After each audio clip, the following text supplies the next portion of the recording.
How do you know what to study depending on your grade? If you're going for a 7, how can you focus in on studying the stuff relevant for a 7? Is there a certain Right. way? Well, that's where you need to begin with, and during your course of study, someone who knows IELTS. You would begin with a practice test. The practice test would tell you currently you're a 5, currently you're a 6, currently you're an 8. Yeah, And from that point, okay, my reading is a 7, that's not too bad. My listening is a 5, that's my problem. So your focus would then be on listening. right. If you find in a couple of months or even a couple of weeks that you're not improving, that's where you need to get in touch with someone that can help you, get them to look over your work, find the errors that you're making, and give you some feedback on exactly what it is to change. Right, I see. So you use the practice test as just to find out what your weak spots, and then Exactly. Yeah. hammer those, focus on those, then get the IELTS tutor involved if there's still no improvement. Yes. Although, having said that, one common mistake is, say, for example, I need a 7, and my writing, listening, and reading is all 7, but my speaking is 5. I spend 2 or 3 months focusing on my speaking and nothing else, and then when I take the test, I find that my reading, listening, and writing has actually dropped a little bit. Yeah, You just still need to keep focusing on all 4 of the skills, even if not equally amounted in the day, but you still need to focus on all 4 skills. yeah, just never neglecting one of them, just to focus on Exactly. the other one. Yeah. Uh-huh. Okay. That's a good answer. Thanks. And in the course, the online course, what's the main objective? What did you want to achieve there?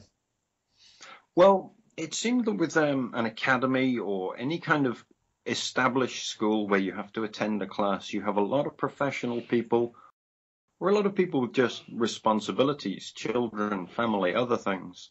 And setting a time, like class is 8 o'clock to 10 o'clock. Well, you have to leave home at 7.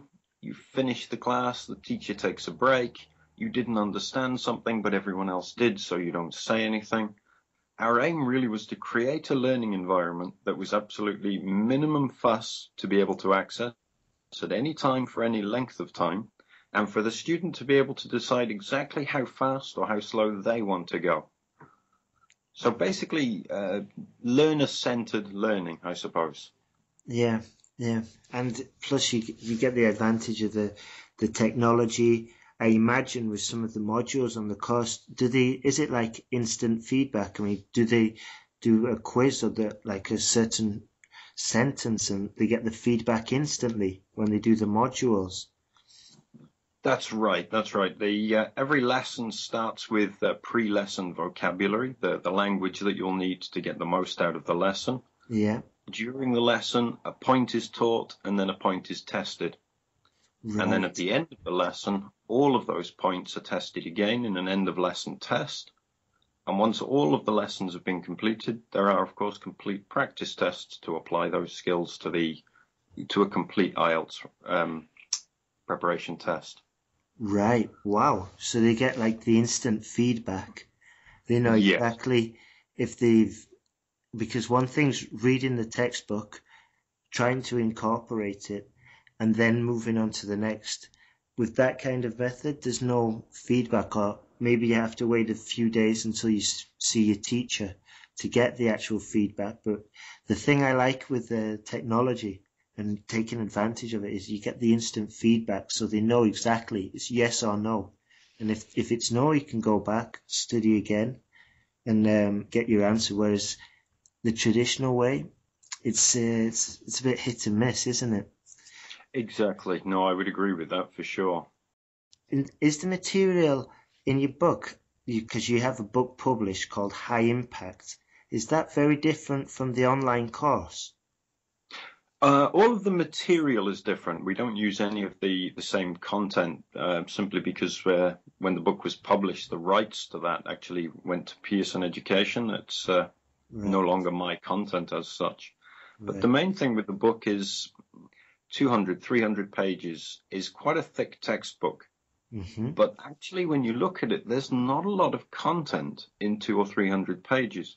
So the benefit of the online course is we're not limited. We have Yeah. thousands of pages. Feedback can be a lot longer, a lot more in-depth. The material can be a lot wider. So no, it's not the same material. Of course, the focus of being able to use paragraphs accurately or being able to punctuate a sentence correctly, the content in that way is the same. But the actual text and the language used and the vocabulary, all very different. Right. Wow. Wow. Okay then.